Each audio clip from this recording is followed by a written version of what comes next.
दोस्तों नमस्कार। महाराष्ट्र में राज्यसभा चुनाव के बाद मुख्यमंत्री उद्धव ठाकरे की अकल ठिकाने आने की चर्चाएं लगातार तेज थी और इसी दौरान शिवसेना के मुखपत्र सामना में उखाड़ दिया वाले पत्रकार संजय राउत ने कुछ ऐसा लिख दिया जिसके बाद महाराष्ट्र की राजनीति में कई तरह की संभावनाओं का जन्म हो चुका है। वैसे तो राज्यसभा की तीसरी सीट पर जीत दर्ज करने के बाद बीजेपी को एनसीपी नेताओं ने खूब बधाइयां दी थी और शरद पवार ने बीजेपी नेता और पूर्व मुख्यमंत्री देवेंद्र फडणवीस के तारीफों के पुल बांधते हुए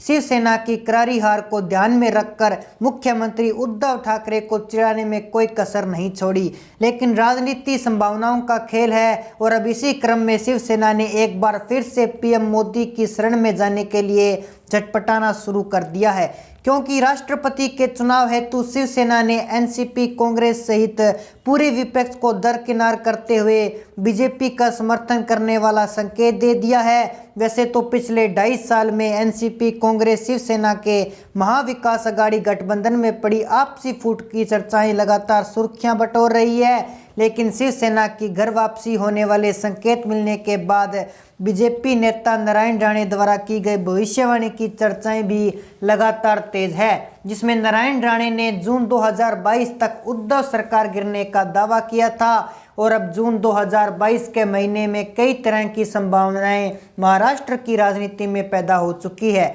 जिससे महाविकास अघाड़ी गठबंधन में हड़कंप मचा हुआ है। वैसे तो इस जून महीने में कई चुनावी झटके महाविकास अघाड़ी गठबंधन को लगने वाले हैं, लेकिन राष्ट्रपति चुनाव के उम्मीदवार को लेकर शिवसेना के मुखपत्र सामना में यूपीए पर कई तरह के सवाल उद्धव ठाकरे के इशारे पर संजय राउत ने खड़े कर दिए हैं। दरअसल सामना में साफ शब्दों में लिखा गया है कि पूरे विपक्ष के पास एक ऐसा नेता जुटने को नहीं मिल रहा जिससे राष्ट्रपति चुनाव के लिए उम्मीदवार बनाया जा सके और उस नेता का राष्ट्रीय स्तर पर राजनीतिक पार्टियों में अच्छा खासा प्रभाव हो। ऐसे में 2024 में पीएम मोदी का सामना विपक्ष कैसे करेगा? विपक्ष के पास कोई ऐसा मजबूत चेहरा नहीं है जिसे वो राष्ट्रपति चुनाव के लिए उम्मीदवार बना दे और पूरा विपक्ष एकजुट होकर यूपीए की थोड़ी लाज बचा सके। ऐसे में 2024 में यूपीए मोदी का मुकाबला कैसा करेगा? इस तरह के सवाल शिवसेना के मुखपत्र सामना में संजय राउत द्वारा खड़े कर दिए गए हैं।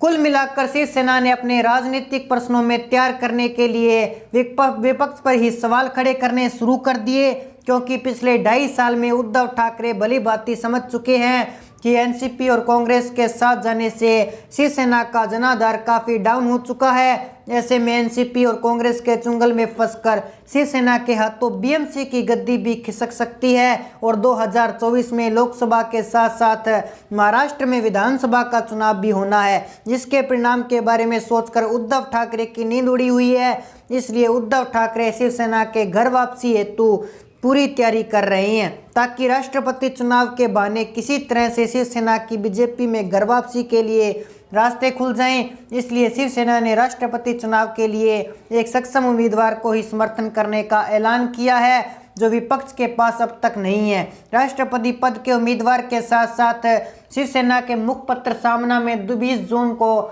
10 सीटों पर होने वाले एमएलसी चुनाव की चर्चाएं भी की गई, जिसमें शिवसेना ने कांग्रेस को 2 टूक जवाब देते हुए साफ शब्दों में कहा है कि एमएलसी चुनाव के लिए कांग्रेस को शिवसेना पर ही किसी तरह से निर्भर नहीं रहना चाहिए, यानी कि 10 अन्य विधायकों के समर्थन हेतु कांग्रेस को अपना खुद जुगाड़ करना होगा। शिवसेना कांग्रेस की कोई मदद नहीं करेगी। सामना में साफ कहा गया है कि राज्यसभा चुनाव के दौरान कांग्रेस ने शिवसेना की कोई मदद नहीं की थी। ऐसे में एमएलसी चुनाव के दौरान कांग्रेस भी किसी तरह की मदद की उम्मीद शिवसेना से ना करे, क्योंकि शिवसेना के पास कोई अतिरिक्त विधायक नहीं है, तो भी शिवसेना कांग्रेस अपने विधायक नहीं देगी। तो दोस्तों, ऐसे में आपकी जो भी राय है आप हमारे कमेंट सेक्शन में जरूर बताएं। साथ ही हमारे चैनल को कर लीजिए सब्सक्राइब ताकि हमारे नए अपडेट्स आप तक पहुंच सकें। जय हिंद, जय भारत।